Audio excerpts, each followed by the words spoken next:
숙청설이 나돌았던 북한의 김영철 부위원장 멀쩡히 공개석상의 모습을 드러내서 관심을 모으고 있습니다. 한 매체가 북한 소식통을 인용해서 보도해서 충격을 줬는데 어찌된 일일까요? 자, 김영철 모습이 김정은 위원장 왼쪽 끝에 하나, 둘, 셋, 넷, 다섯 번째 자리에 보이는데요.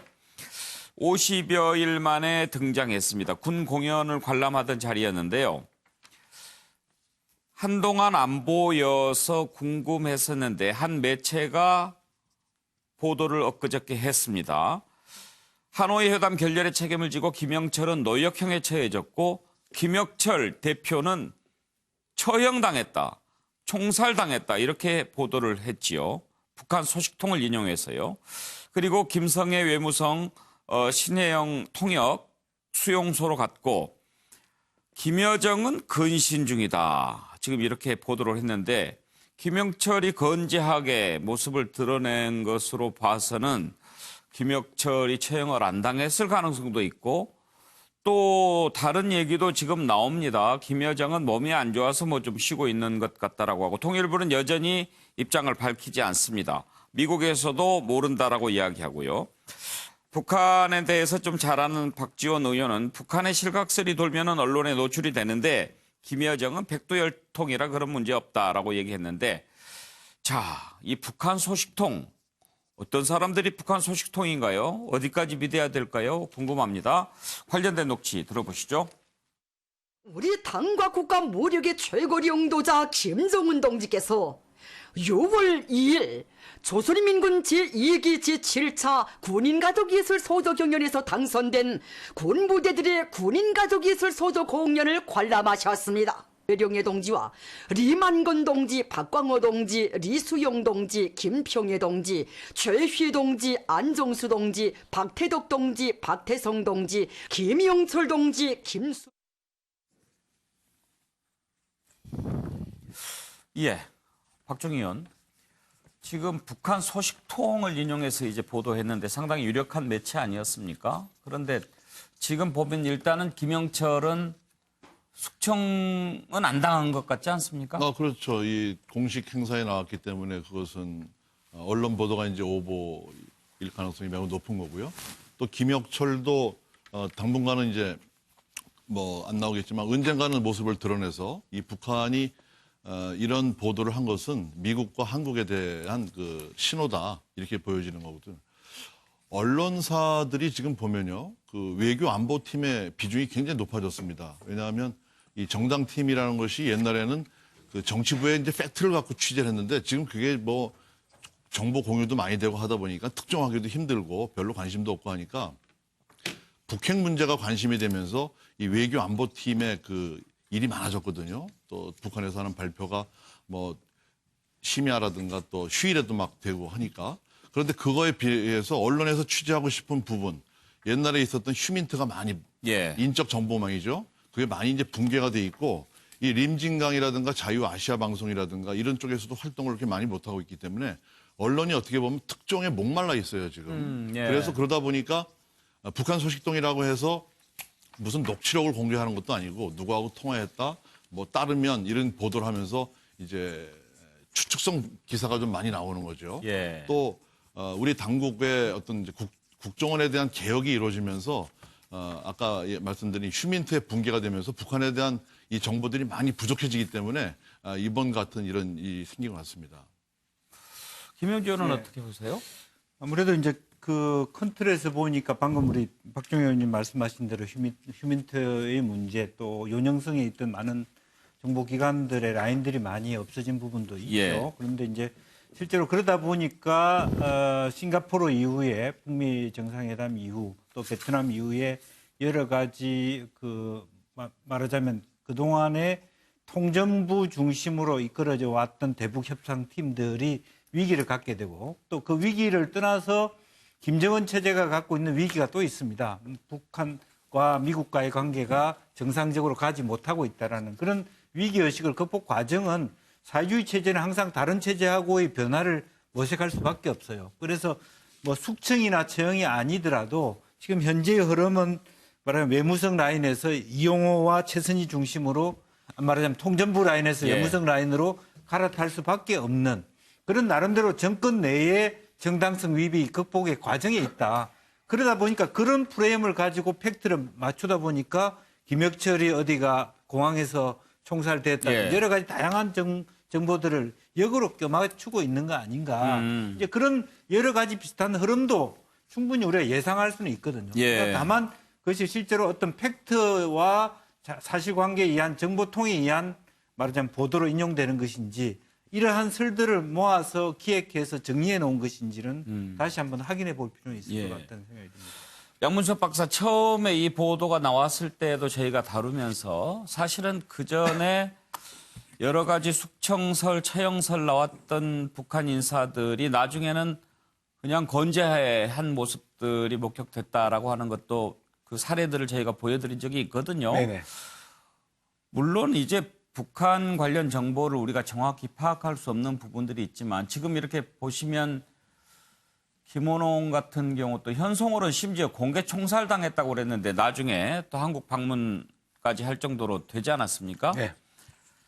양문석 박사 보시기에 혹시 이런 북한 소식통을 북한이 고의적으로 이용하고 이런 측면도 좀 있다고 보세요?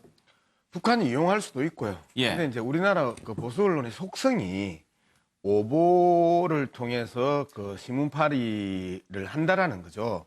그래서 이걸 이제 우리가 일반적으로 그 비평을 할 때 언론상업주의다라고 이야기를 하거나 안보상업주의다 이야기를 하는데 예. 이러한 안보 관련된 부분에 대해서 국민들이 관심이 많고 민감하게 반응을 하고 그리고 한국에서 이런 문제를 탁 터뜨려주면 또 홍콩이나 일본의 보수 언론들이 또 받습니다. 예. 홍콩이나 일본의 보수 언론이 받았다고 또 보도를 해요. 예. 그리고 여기에서 이제 또 자유한국당이나 보수정당에서 여기에 대해서 또 언급을 해요. 그러면 또 이 내용을 또 뻥 튀겨줍니다.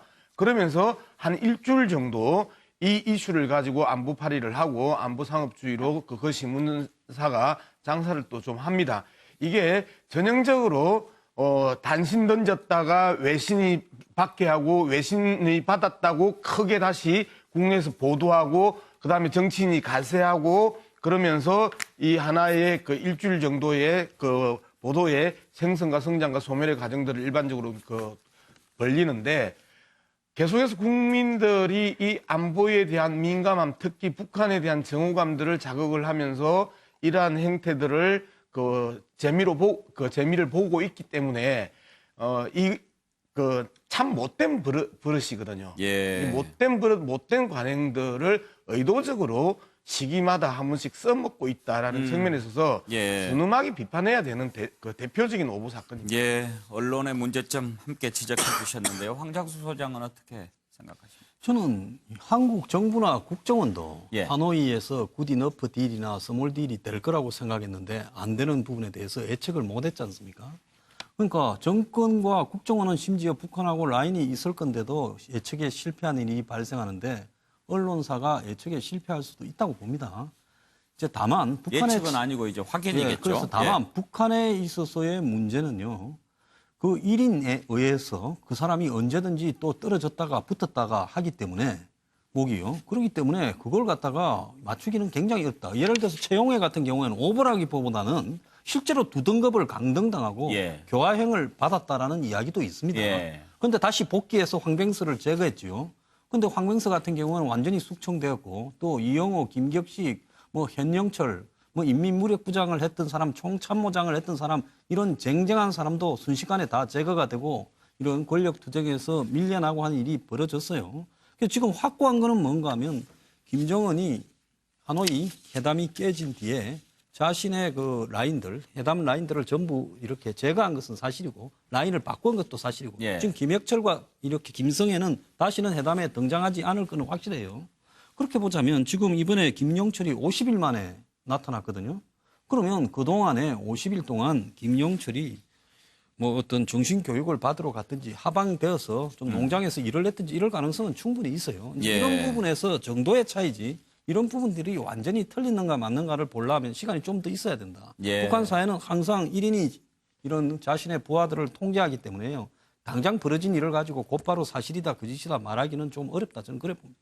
예. 최준영 변호사 혹시 이번에 북한이 이 모습을 공개한 것은 그 보도와도 좀 관련이 있을까요? 저는 밀접한 관련성이 있다라고 보는 것 같습니다. 특히 이번 같은 경우에 그 어떻게 보면 실질적으로 오보를 냈다라고 할 수 있는 한국의 한 언론 같은 경우에 대해서 북한 같은 경우에는 사실 평소 때 굉장히 맹비난했던 전력이 많지 않습니까? 예. 그리고 그러다 보니까 이와 같은 어떻게 보면 보도에 대해서 즉각적으로 외부에 이와 같이 건재하다라는 사실을 밝힘으로 해서 한국 내에 그와 같은 그 보수 언론에 대한 어떤 비판적 견해를 만들기 위한 나름대로의 고도의 선전 전략으로 볼 여지도 사실 없지 않다라고 봅니다.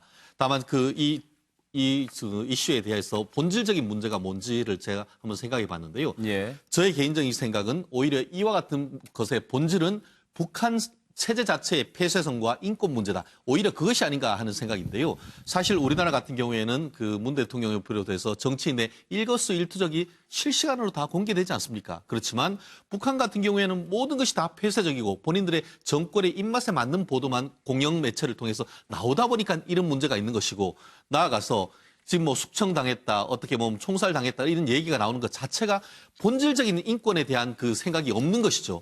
결국 예전에 실제로 지금 이번엔 오보였습니다만 실제로 장성택 씨에 대한 어떻게 보면 고사포로 총살을 했다든가 아니면은 김정남에 대한 해외 피살 이런 문제에 대해서는 사실 근본적인 인권 문제.